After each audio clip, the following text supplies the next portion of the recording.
If I could put into words the vision I had when I began my PhD, this would be it. I was a young mother. I was painfully aware of what was missing from education. I didn't know about the government at that point. I just knew I didn't like the system. I didn't like any of the systems in existence. I knew they were inadequate. I knew they were only partial. And what I was looking for to be part of was a system, let's call it that, where a child was honoured as the being closest to creative source, God's source, that child was a spirit inhabiting a body, starting to inhabit a body, but with enormous wisdom at its beck and call, should it be enabled and allowed the access to it. Almost no educational systems were seeing children as that. They were seeing them as empty vessels to pour stuff into. Whereas I knew a child is a divine being with probably endless, almost, experiential years behind them, different lives, sometimes even life as different species in other galaxies, maybe even universes. So to limit a child and to say they're only a blank tabula rasa for adults to pour stuff into is pure conditioning, mind control matrix. I knew it was not that way. And I wanted to be part of founding this new education. I started to call it planning for learning because I realized there had to be structure built, research done to prove to people. There were examples. Maria Montessori wasn't bad. She was on the right track. Some of the Waldorf stuff was really good. That's Steiner, Rudolf Steiner. From the Anthropological Society, he knew Blavatsky. Now, she has a bad rap with some people, a good one with others. Very difficult because of what the CIA did with the New Age movement and the information that these people uncovered. Steiner was someone who was in a secret society just like Tolkien. He's not an educator, he was a fantasist. No, he was a historian, in fact. Back to learning principles. There were various other ones I studied, from the Ringing Cedar books, Anastasia, and the school she supported, the Stettin one, very extraordinary school there, and the extraordinary Pestalozzi in Ecuador, created by a couple, Mauricio and Rebecca Wild, who really revolutionized education for those people who were able to grasp it, awake, alert people. So I started my PhD in this mode. Find examples, support the structure, look into how a child learns, what a child needs. Instinctively, I knew this. I'd practiced it with my children. I'd practiced it as a child with my siblings, with all the other children I babysat. That was my specialist job. It started when I was small, really when I was 8. I was the babysitter of my little sister, and then I would be paid babysitter from age 12 onwards. Wasn't supposed to be. That's how I got my pocket money. I knew children. Other lifetimes, of course, helped that, and just my soul being. So the study I created, a big fat book, was not happily accepted by anything mainstream. Thank God I got my PhD, which was a ticket to start to develop more work. And when I began working with children regularly, I developed all kinds of wonderful methodology to enable a child's soul to be seen and heard. The time was not yet ripe. People were just about maybe talking about Montessori or Steiner, but they couldn't fathom anything broader, wider, deeper. Now, here we are, fast forward 2025, people's minds are being blown open to understand such a thing as a matrix, such a thing as, oh my goodness, fourth dimensional entities influencing, such a thing as satanic realm, a massive spiritual battle. Our children, literally, the commerce of the war waged, literally their bodies, their souls too, emotionally harvested, the most abominable acts done to our children. Our children are the very center, the epicenter of this war. Without children, our world will not flourish. Without children, the dark ones cannot perpetuate their reign. Yes, they are the most special, the most rare. And yet still in our world, in the outward world, children have the least importance in terms of the way they are provided for and guided. They are constantly being misguided, propagandized, pushed, encultured into certain forms, New World Order forms, special psyops, where certain agencies have not held back in their massive conditioning of humanity, not afraid to sacrifice millions, not afraid to take 10,000 people for an experiment and see what happens.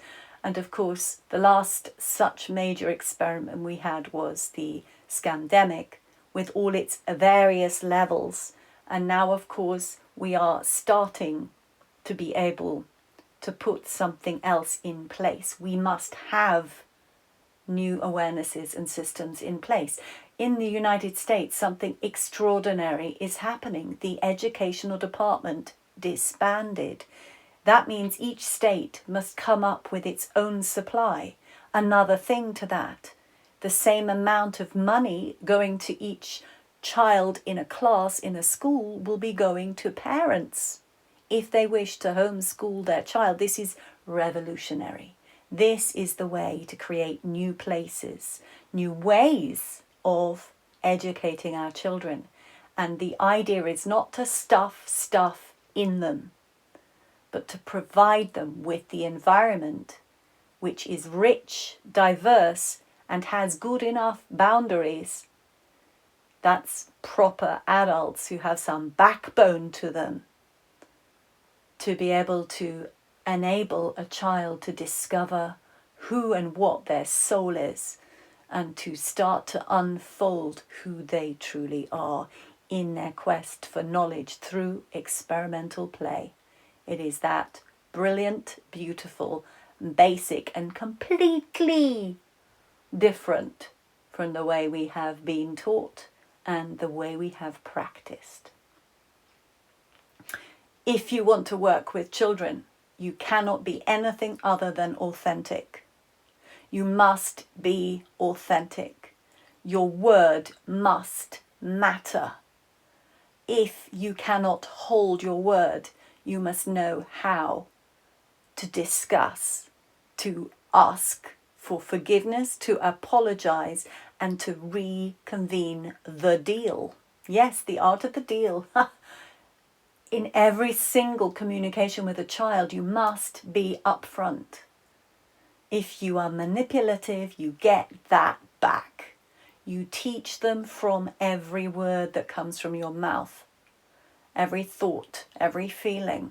People who work with children are the most distinguished, and yet they, in this current world, are the lowliest. People who work with children should be the most honored, because they have to make sure they are clean and clear. They have to make sure that they are not biased.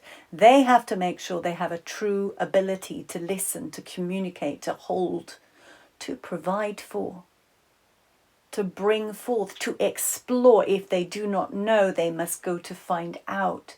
They must be able to communicate outwardly as well as allow information in.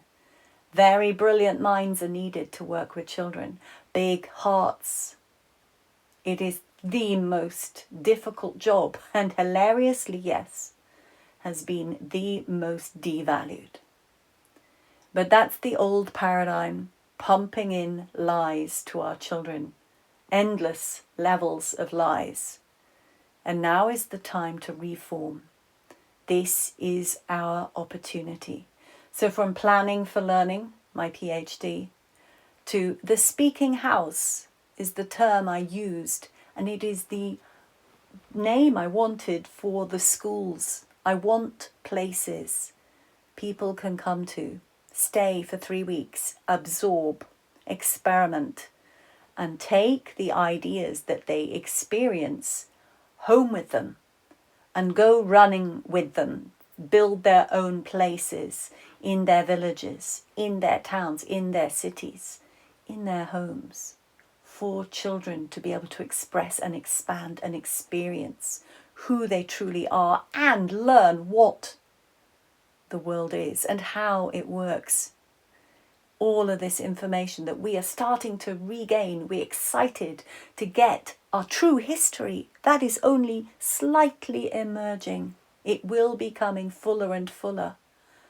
And for our children to have these abilities, there is a great big other adversary, part of the darkness, and that is the AI systems. There are so many who would willingly sacrifice their own one sovereignty and give it over to an AI. Ask everything of the AI.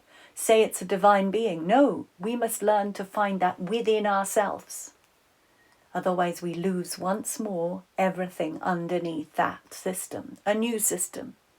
AI, the only way it can work with us is in cooperation. Another entity, but in cooperation. We must not be lesser. Just because AI has many digital neurons more than a human brain has a spirit which it harnesses. And the spirit is eternal and infinite. And that is the difference between the AI and the human. And this must be known and understood and reflected in the way we use it. Otherwise, we will become once more subservient to technology, the new boss, the new awful God. Creator is nothing like that. Creator is expansive, not entrapping. And it is the onus on us to create systems where our children can be who they are currently and spread their wings into who they were meant to be. I am Dr. Isabel M.A. This is my passion, and I activate human potential.